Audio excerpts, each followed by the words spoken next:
changed. Rumor grew like a shadow in the east, whispers of a nameless fear.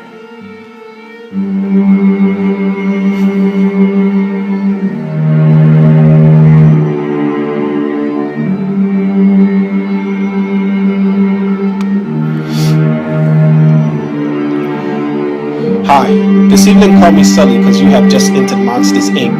I'll be your tour guide through which you'll explore why our monsters never go extinct.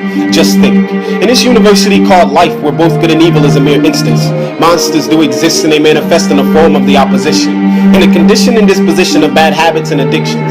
A John Hancock on the decline, in a past time, nothing but a liquid fire and Johnson & Johnson lines occupied the prefrontal cortex of my mind. Operating like a black veil over my eyes, chasing the high was Bobby Brown and I was Whitney, the sickly bride. These monsters stepped out of the closet from under the bed as skeletons draped in sheets. Cloaked in the sheer misery of deceit, their poltergeist memories, haunting, dauntingly playing like Nightmare on Elm Street in the theater of my head.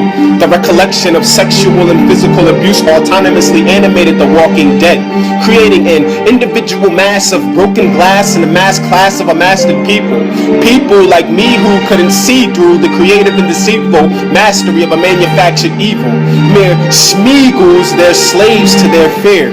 Which, my dear, if you'll just hear, is the master, Lord of the Rings. The pangs these dwellings bring are the inflictions of a neglected teen, bruised, begrudged, and battered by the very monsters that gave you entity and dared you to dream. But what does a dream mean when the planter that planted the seed is the very thing that captures the dream, uproots and drains it of life, therefore denying you any claim to its existence? If you'll just listen and not resist when I tell you that monsters are real, you'll have ears to hear and eyes to penetrate the monster seal. For he who isn't with me is against me, indicating the enemy, and to any entity with an agenda, the enemy is merely the monster characteristic of villainy. So if you say who's the monster in a civil war, I could say the South.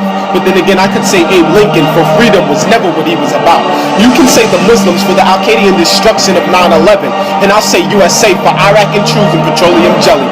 You can say it's Beelzebub, the blade on Satan's sword, and I could say Saint Michael, God's right hand and Prince of War. You could say the stripper for exposing ass and breasts, and I would say a system that demotes them to subjects. You can say the colonizer, media, and socialism. I'll say socialization, blind masses, and capitalism. You can say it's dishonesty, the lies, and all the hate. I could say it's honesty, the truth, and love's debate. You can say it's all the drugs, disease, and all the sickness. I could say it's Mother Nature and profit-driven chemists. You can say it's rap and rock music that's driving wheels. I could say it's parents misperceiving how kids feel. Now that you have the description of a monster, here's the lesson. War is based on deception, and to understand the enemy objective, one simply must change his or her perspective, because the sole conception of a monster rises out of who we are as beings, who we are and what we stand for, because it stems from our beliefs. And if actions are determined by what we believe, and I believe in something that opposes what you believe, and you attack me off the wrong assumption that yours is the correct belief, or vice versa, then look into yourself and ask what the question, what is the monster?